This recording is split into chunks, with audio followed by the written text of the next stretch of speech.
Good morning, students. Class 7 Social Studies. Today I have taken section civics, in which we'll start chapter 6 advertising. I have taken these chapters as these are easy to complete in our online classes. You will not find it difficult. So let's start with the reading. Advertising refers to the promotion of goods, services, companies and ideas through a medium, usually by an identified sponsor or agent. Advertising word बहुत simple है understand करने के लिए. आप समझ सकते हो कि किसी भी गुड्स, सर्विसेज या कंपनी कोई पॉलिसीज़ हैं, आइडियाज़ हैं, इनका जो प्रमोशन किया जाता है, यानी पब्लिक तक इनकी पॉलिसीज़ को पहुंचाने के लिए जो मीडियम्स यूज़ होते हैं, जो भी आइडेंटिफाइड स्पॉन्सर्स हैं, यानी जो इसके लिए पे करते हैं या एजेंट्स होते हैं. ओके, सो इनके थ्रू ये जो प्रमोशंस होते हैं, that is termed as advertising. आप देख सकते हो एक स्पेसिफिक मैसेज देता है हमें किसी भी थिंग या आइडिया के बारे में. बहुत सिंपल है एडवर्टाइजिंग को समझने के लिए. नाउ वी सी डिफरेंट जो टाइप्स ऑफ मीडिया हैं, जैसे वैरायटी ऑफ टेक्निक्स यूज़ होती हैं, और जो मीडियाज़ हैं वो है newspapers, magazine, radio, television, internet and some of the media that carry various advertisement. यानी जो एड्स आप देखते हो, ये सारे मोड्स हैं जहाँ पे हमें ये एड देखने को मिलते हैं. There was advertising in ancient times. Ancient times में भी एडवर्टाइजिंग होती थी, but it was just by word of mouth. यानी जो माउथ पब्लिसिटी हो जाती वही एडवर्टाइजिंग थी. प्रिंटिंग डेवलप हुई 15th सेंचुरी में. उसके बाद ही एक्सपेंशन हुआ एडवर्टाइजिंग में, जिसमें इंक्लूड हुए हैंड बिल्स. हैंड बिल्स मतलब आपने देखा जैसे पैम्पलेट्स जो person to person, hand on hand pass on किए जाते हैं to advertise about certain things. 17th century में एडवर्टाइजमेंट स्टार्टेड इन अपीयर, और वीकली न्यूज़पेपर शुरू हुआ सबसे पहले इंग्लैंड में. यहाँ पे मेनली इसका जो पर्पस था, that was to promote books and medicine को प्रमोट करना था. जैसे ही ये इंडस्ट्री यानी इकोनॉमी एक्सपैंड हुई 19th सेंचुरी में, एडवर्टाइजमेंट का जो नीड थी, that is the need for advertising also grew at the same pace. यानी जिस स्पीड से इकोनॉमी एक्सपैंड हो रही थी, वही स्पीड रिक्वायर्ड हो गई थी एडवर्टाइजिंग के लिए. 1960s advertising took a modern and more scientific approach. Creativity in advertising was encouraged. यानी धीरे धीरे 1960s में आते आते जो एडवर्टाइजिंग था उसमें क्रिएटिविटी का बहुत ज़्यादा डिमांड होने लगी. कैची मैसेजेस, यानी जब भी आप कोई एडवर्टाइजिंग देखते हो, उसमें जो स्लोगन या जो एक स्पेसिफिक लाइन होती है वो बहुत कैची यानी अट्रैक्टिव होती है. सुनते ही हमारा ध्यान उसकी तरफ चला जाता है. That means it caught the attention of the people. लोगों का अटेंशन जो है वो अपनी तरफ खींचना.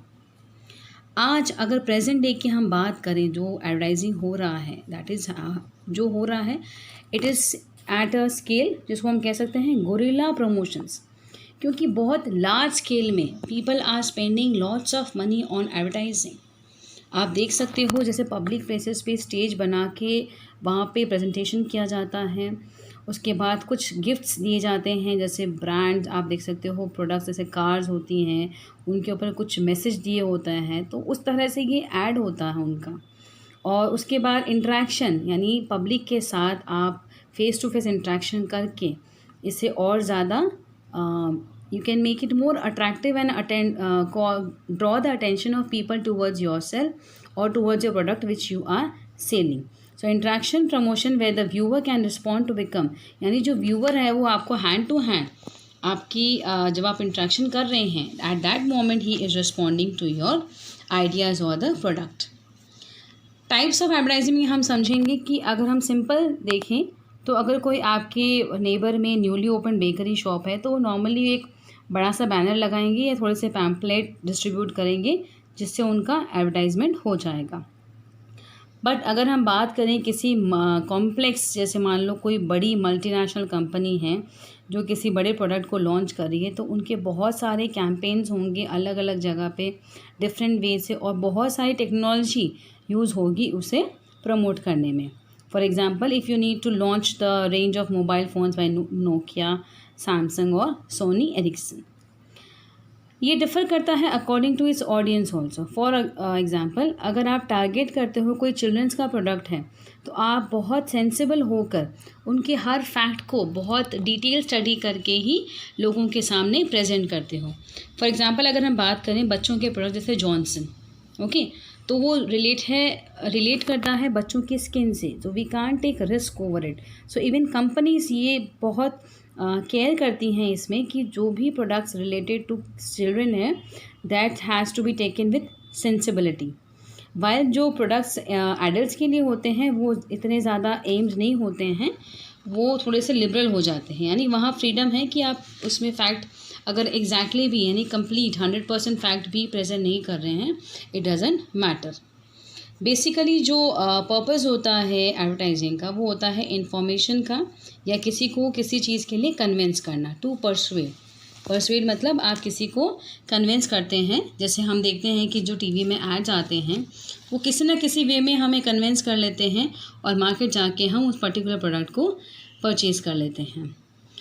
इसमें 3 डिफरेंट काइंड्स ऑफ एडवर्टाइजिंग है रिलेटेड टू, जिनका नाम है जैसे कमर्शियल, जो प्रोडक्शन और सर्विसेज से रिलेटेड है प्रोडक्ट से, सोशल जो होता है that is related to social organisation, जो वेलफेयर प्रोग्राम्स के बारे में होते हैं, एंड पॉलिटिकल होता है that is related to political parties. Now commercial में अगर आप देखो तो जैसे प्रोडक्ट्स और सर्विसेज होती हैं, तो प्रोडक्ट्स आप देखो बहुत सारे हैं और किस तरह से ये किए जाते हैं, मतलब बड़े बड़े बोर्ड्स लगाए जाते हैं, प्रिंटेड फ्लाई जैसे मतलब ऐसे बैनर्स लगाए जाते हैं जो फ्लाई करते हुए लोगों को दिख रहे हैं, मैगज़ीन में, न्यूज़पेपर्स में, radio, broadcast, cinema, TV channels, web banners आपने देखे होंगे कि कहीं कहीं ऐसे बैनर्स लगे होते हैं ऑन रोड, जिस तरह से स्क्रीन पे ऐसा लगता है जैसे कुछ स्क्रीन पे चल रहा है। So they are like web banners. और वेबसाइट पे भी अपनी प्रोडक्ट को सेल करने के लिए बहुत सारे प्रमोशंस किए जाते हैं। टैक्सी, कैब, बसेस के बैक साइड में या साइड में पोस्टर्स चिपकाए जाते हैं। So this is the way the commercial advertising is done. Social advertising generally होता है to educate and motivate, okay. यहाँ पे ये नॉन कमर्शियल है, यहाँ पे कोई चीज़ सेल नहीं हो रही है। It is talking about the human equality, उनकी हेल्थ, उनकी हाइजीन, उनकी जो एनर्जी कंजर्वेशन है, डिफॉरेस्टेशन, यानी जो चीज़ें सोशली अफेक्ट करती है किसी पर्सन को, उससे रिलेटेड जो भी चीज़ें प्रमोट की जाती हैं, यानी ये थॉट्स एंड आइडियाज़ हैं, they are termed as social advertising. इसलिए इन्हें नाम दिया गया है पब्लिक सर्विस एडवर्टाइजिंग। सोशल जो इंस्टीट्यूशंस होती हैं जैसे रिलीजियस हो या कोई ऑर्गेनाइजेशंस हो परमानेंट, जो सोशल ग्राउंड पे वर्क कर रही हैं यानी सोसाइटी के लिए वर्क कर रही हैं, सो उसमें होता है जैसे मैसेज होते हैं about faith, compassion, service, charity, needy, health, education, patriotism, tolerance, ये सारी चीज़ें हैं नॉर्मली। और बेसिकली आप देखें जो ट्रू फीचर है सोशल एडवर्टाइजिंग का, that is to educate and motivate people, यानी लोगों को एक दूसरे के प्रति काइंड रहने के लिए या हेल्पिंग नेचर रखने के लिए जो मोटिवेशन या एंकरेजमेंट मिलता है या एजुकेशन दी जाती है, that is termed as social advertising. Political advertising is related to the political parties. जब इलेक्शंस होते हैं आपने देखा है जो कैंडिडेट्स होते हैं, ठीक है, वो अपने बैनर्स लगवाते हैं, उन्होंने जो काम किए पर्टिकुलर ईयर में उसको मेंशन किया जाता है, प्लस नेक्स्ट इलेक्शन में अगर वो जीतते हैं तो वो पब्लिक के लिए क्या फैसिलिटीज़ प्रोवाइड करेंगे, वो सारी चीज़ें वो इस एड के थ्रू एक्सप्लेन करते हैं। आप देखो एक example, billboard put up by a TV channel, ये टीवी चैनल के बिल बोर्ड का एक सैम्पल है हमारे सामने। नाउ जो पॉलिटिकल पार्टीज़ हैं, candidates and other social active group reach out to people, यानी लोगों तक पहुंचने का ये एक बहुत इजी वे होता है पार्टीज़ के लिए, स्पेशली ड्यूरिंग द इलेक्शंस। जो पोस्टर्स लगाए जाते हैं, हैंड बिल जो मैंने बताया जैसे पैम्पलेट्स, या दीवारों पे लिखना, या रेडियो टीवी के थ्रू मैसेज जाते हैं, इस तरह से जो पॉलिटिकल इश्यूज़ हैं that are being discussed with the public, या पब्लिक के सामने रखे जाते हैं, और दे अर्ज पीपल, यानी वो लोगों से रिक्वेस्ट करते हैं एक तरह से कि आप हमारी पार्टी को वोट दें, प्रमोट आर आइडियाज़, यानी आप हमें वोट दे के इलेक्शन में विन कराते हैं तो हम जो आइडियाज़ और पॉलिसीज़ आपके लिए इंट्रोड्यूस कर रहे हैं, we can execute them for the benefit of the people. Today we'll stop here are reading. आज हमने 3 टाइप्स ऑफ जो एडवर्टाइजिंग है उनके बारे में रीड किया with the heading what is actually the types of advertising. So you go through the chapter, read it thoroughly. If you find any doubt, let me know in our feedback. Thank you, class.